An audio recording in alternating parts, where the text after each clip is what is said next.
You're listening to the Meet the Farmers podcast with me, your host, Ben Eagle. Please remember to subscribe to the show wherever you are listening.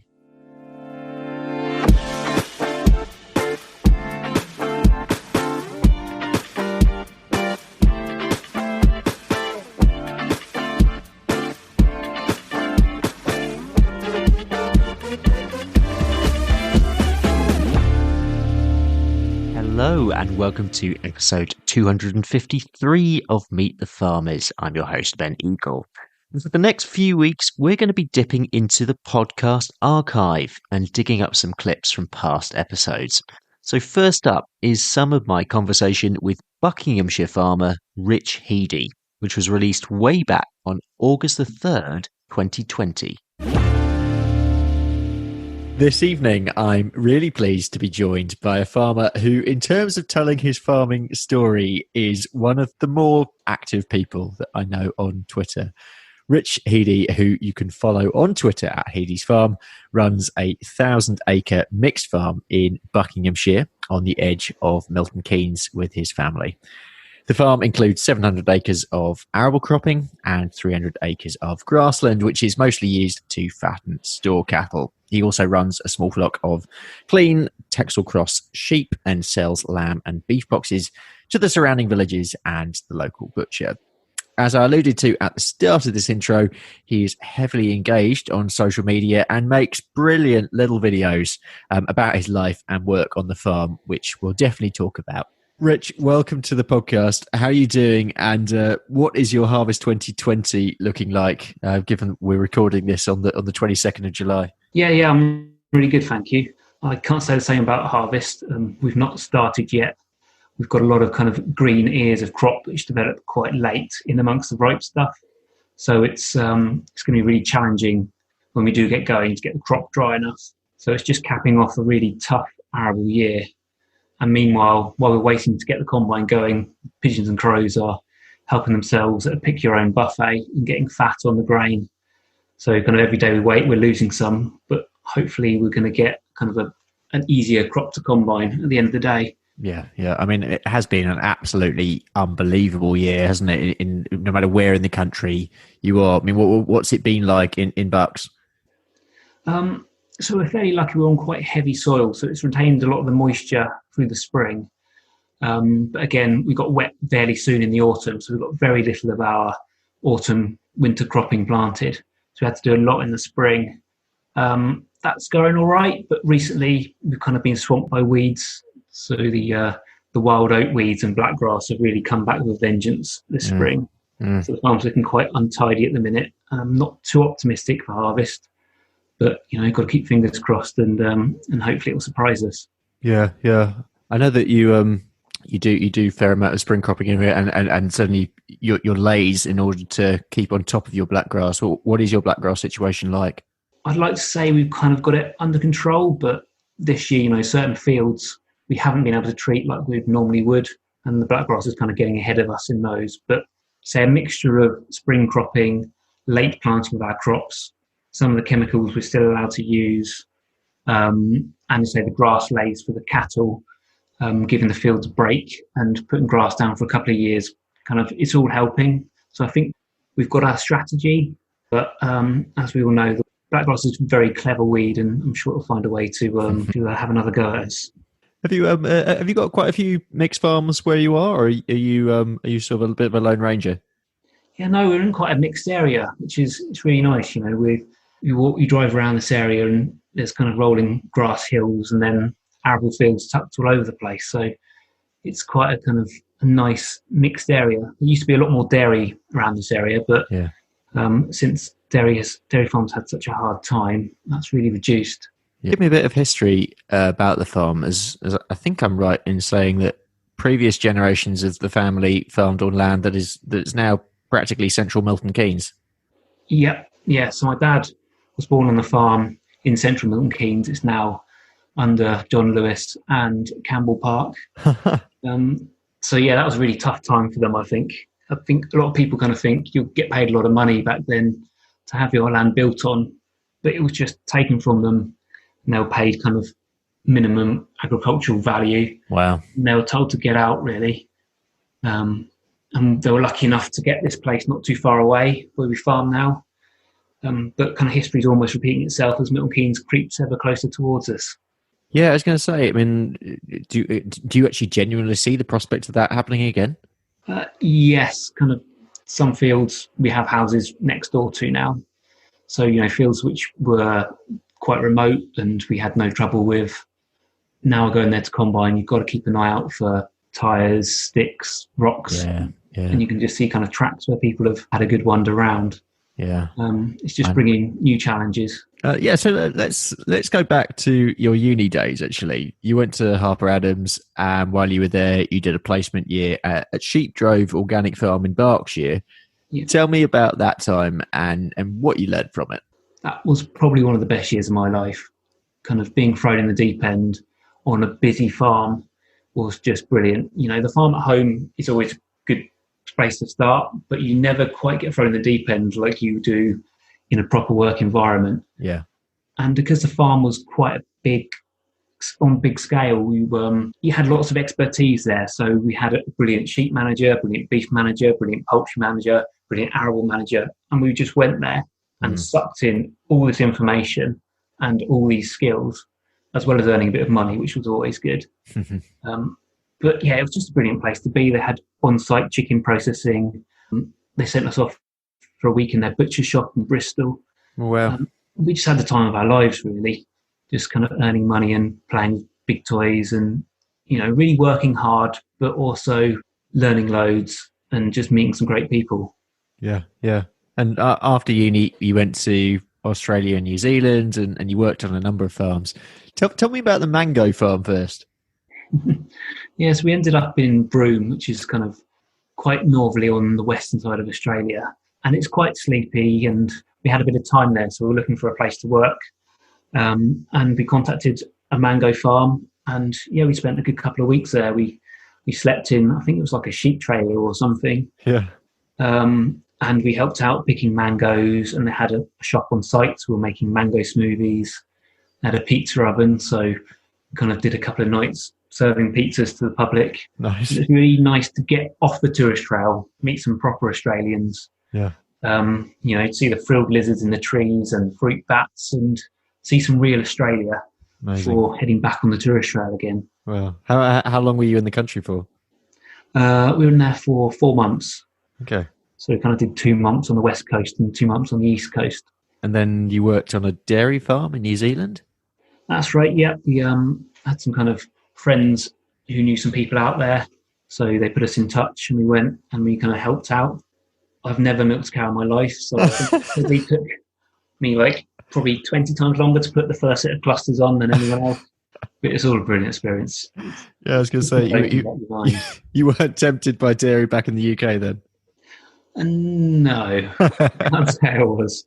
That's a tough job, and I completely got a newfound respect for all dairy farmers. Yeah. And then you spent some time traveling around South America. How long were you out there? So that was 3 months in South America. Oh, wow. Yeah, no, that was amazing. Just the different culture. We had a little bit of Spanish we learned kind of as we were doing the rest of our travels, and just to be immersed in that.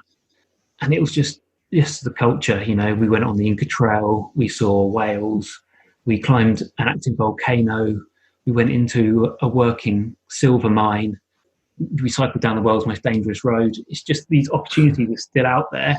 Yeah. And it was just amazing to take 9 months away from the farm and just do all these mind-blowing things before we can kind of come back and get stuck back into farm life and really kind of commit to the rest of our life back on the farm. So when you came back to the UK, you didn't go straight back to the family farm, but you worked for a few years on a different farm. Was that important for you? I think it is. Every time I've got off the farm, I've kind of really seen a different aspect to farming life. And, it's so easy to just do what your dad does. But actually, there's so many different ways of doing the same thing. Yeah.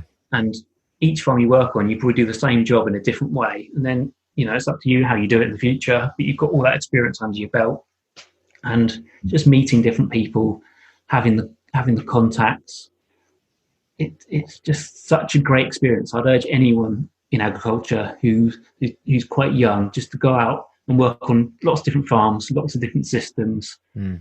See what organic is, see what conventional is, see what a big farm's like, see what a small farm's like, and just soak it all in, because then you can make these more educated decisions when you come back and really want to crack on your own farm. What's it like working with your family? Yeah, it's good. We've got I think we've got quite a good dynamic. None of us are fiery characters. We don't always agree on stuff, but we'll never let it turn to an argument. We'll probably just kind of walk off saying, I would have done that differently. Yeah. But no, it's really nice working with Dad and the uncle, and you hear a lot of history as you farm. And I'm always going to look back on this time, I think, and appreciate having this time with my dad and my mum and my uncle on the family unit. It's just invaluable, I think. Yeah. Have you got any siblings? I do, yeah. I've got a brother and a sister, so they're they're around the industry. So my brother's got a small plant nursery and does gardening. My sister has done some grain trading. Yeah. So kind of farm related, but I'm the only one from kind of my cousins and my brothers and sister who are back on the farm full time. Yeah. We'll talk about social media in a bit, but before that, I want to talk about running, which I know is something that you and I share, although I haven't yet achieved marathon standards like you have. One thing I have found out about you, which I'm not sure how many people know about this, but you have a pending world record for the longest distance travelled on monkey bars in 1 minute, which is, if anyone wants to know, it's 56.6 metres, which is a long way, which smashed the previous record of 35 metres. That is so impressive. Tell me more about that. I'm quite a light person, and being in farming, you end up trying to do the same amount of lifting as everyone else. So I've always had quite a good strength to weight ratio. Yeah. So I've always liked my rock climbing and stuff like that. I signed up to do, it was the world's longest obstacle course, which was 20 miles. It was a rat race kind of a couple of years ago. Yeah, it sounds and amazing. Try and break a world record. So kind of the night before the big race, they were saying, like, looking for people to go and have a go at cracking this world record. And, the stars aligned and we kind of boshed out quite a distance.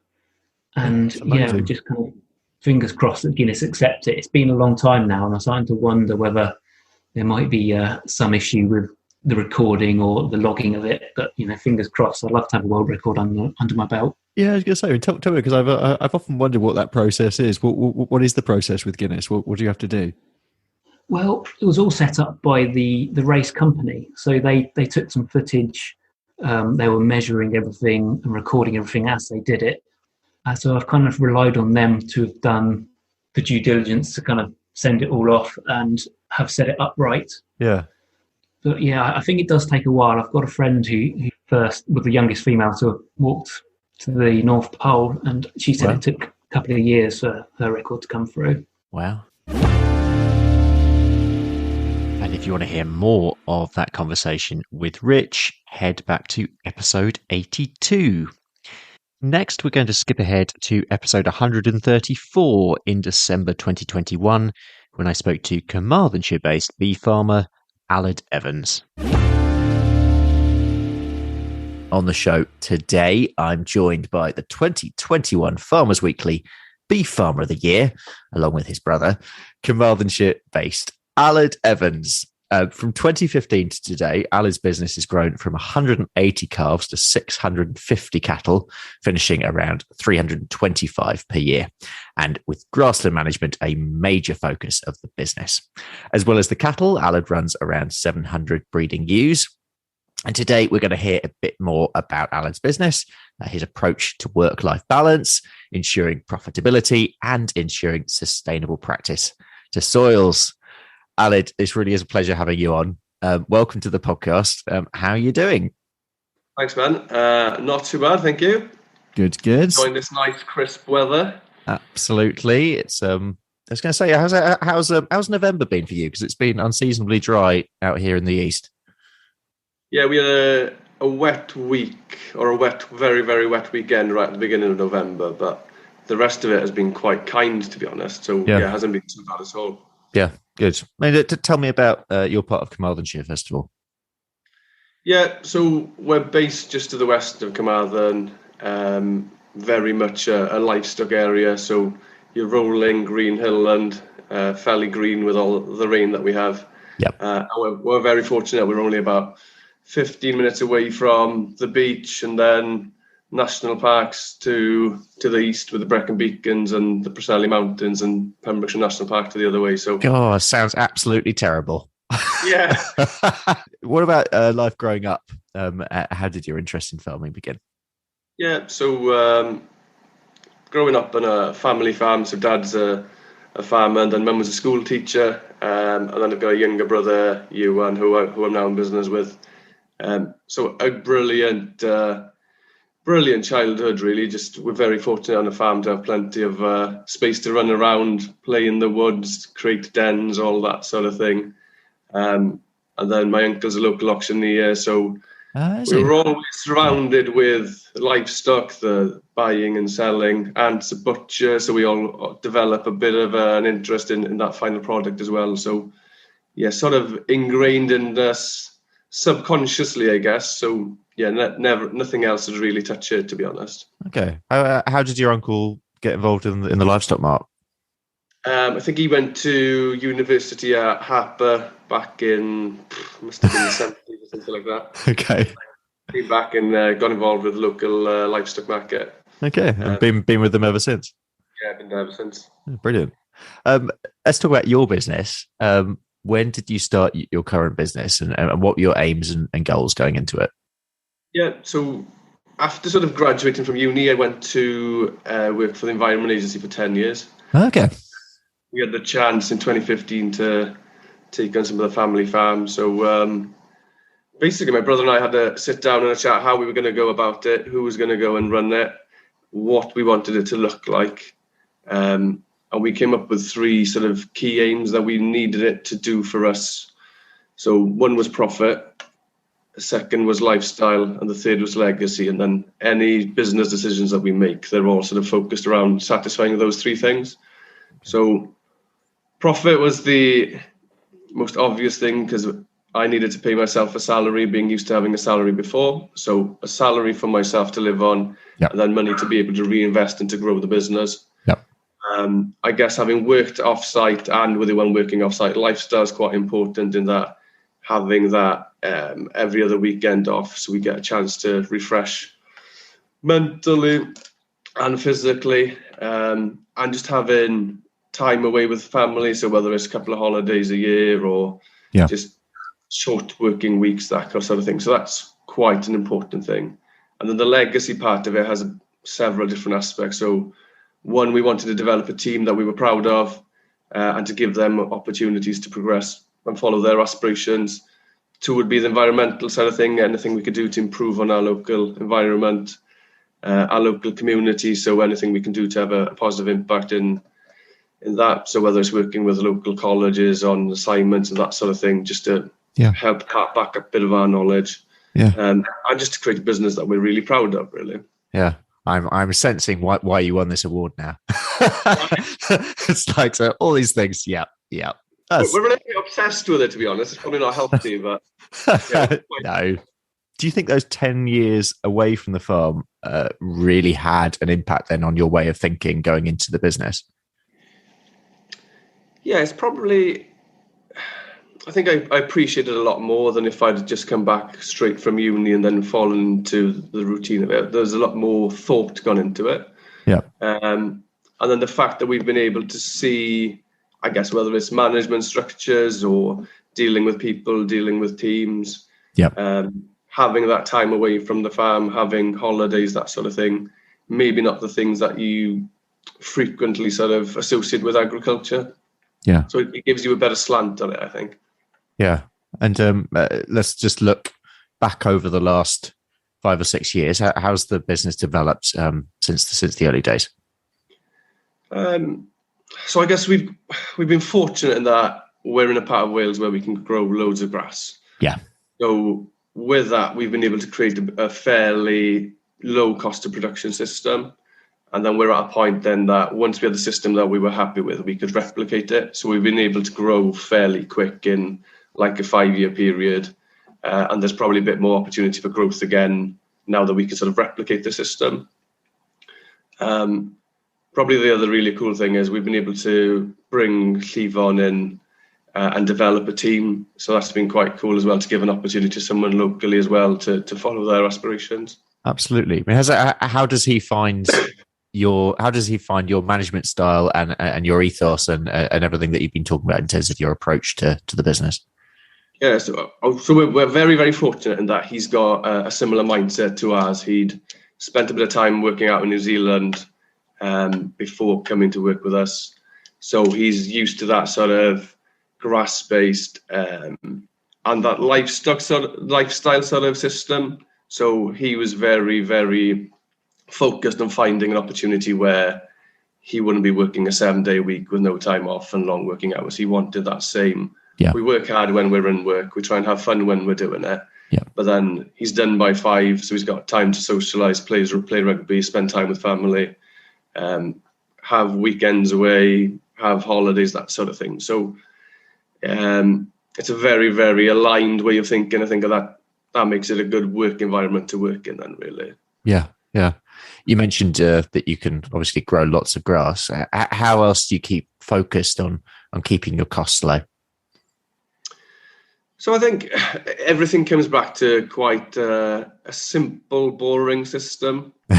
So the less things in it to go wrong, the better. So in the summer months, if we can do jobs in the morning because we've created that simple, boring system, and we want to go to the beach in the afternoon, we can do it.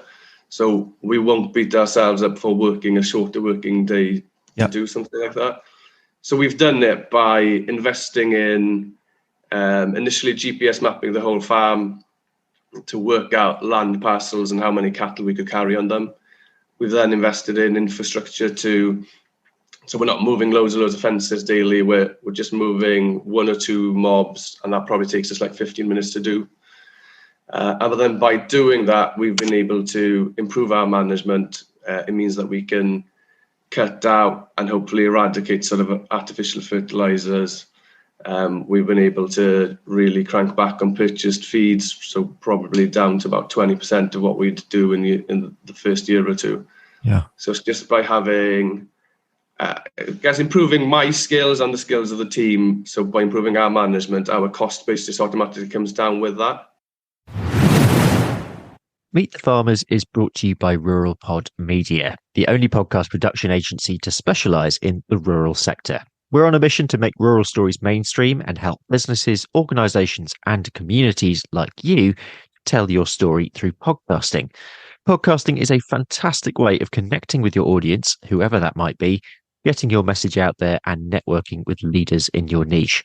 RuralPod Media can help you by launching your new podcast or helping you with the technical side. We also provide podcast training and an audit service if you already have a podcast. You're not sure where to take it to next. For more information or to book a call, visit ruralpodmedia.co.uk. That's ruralpodmedia.co.uk. And our final dip into the archive today is with dairy farmer Jessica Langton, who I spoke to for episode 195 in April last year. Despite only being in her 20s, Jess already has an impressive CV and bags of passion, enthusiasm, and drive for a career in agriculture. As well as working on the family dairy farm, she studied animal science at the University of Nottingham and is currently on a grad scheme with Genus, who she worked with on a part-time basis while doing her degree. She was a driving force for introducing Jersey and Norwegian red genetics into her family's pedigree Holstein and Friesian herd, and she also has a strong interest in improving sustainability on the farm.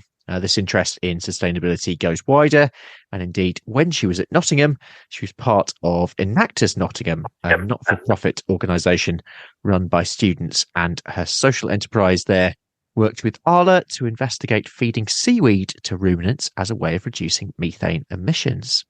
Jess was an NFU Student and Young Farmers Ambassador last year. She's an appointee on the NFU Dairy Board, and in 2021, she was named Agricultural Student of the Year at both the British Farming Awards and the Farmers Weekly Awards. And I don't think that you get many people in their 20s with an introduction, I'm going to say, like that, let alone a CV like that. Jess, welcome to Meet the Farmers. How's your week going? Hi, Ben. Thank you for the introduction. Yeah, my week's busy, but it's going good. So, get married in just over 5 weeks. So, quite busy with wedding prep at the moment. Oh, congratulations. That's great news. Is that delayed from COVID years or?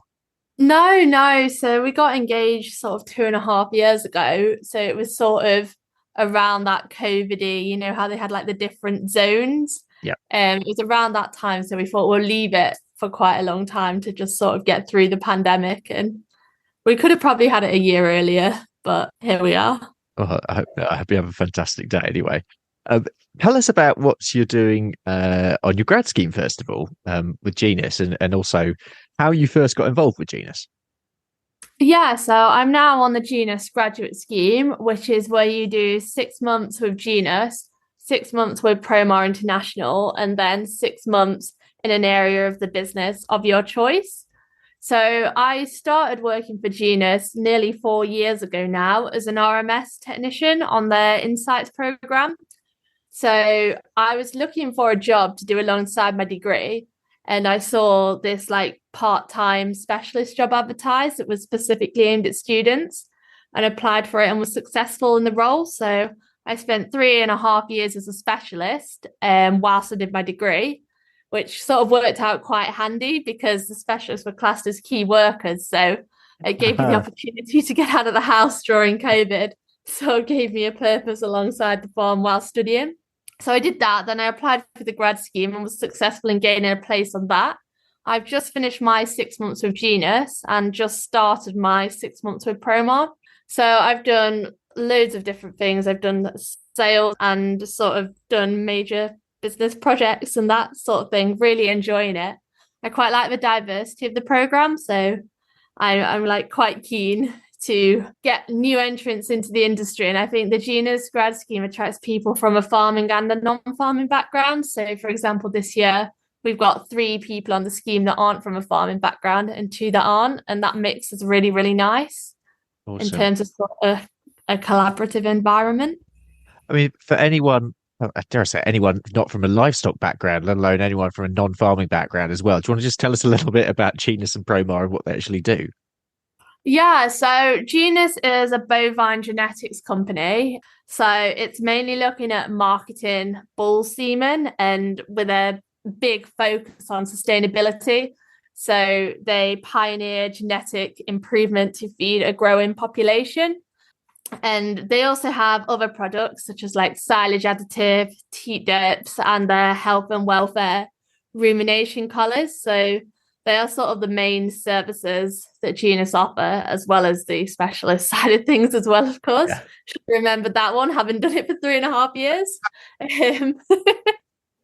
And yeah, then Promar International is a large consultancy business, but they also have quite a large sustainability team as well. So they get heavily involved with the Arla climate checks. And then you've got the farm business consultancy side of the company. And you've got farm business secretaries, farm business analysts that sort of look at accounts and sort of DEFRA projects, that kind of thing. It's a really diverse business that focuses on a lot of different aspects of agriculture, but there's becoming more and more of a focus on sustainability within Promar. Yeah, I think that's really well summarised. Let's move across to the home farm, the farm at home, and the herd as well. Yeah, so I've actually moved in with my partner now. We sort of moved in for a year. So he milks 250 Holstein cross Norwegian red cows.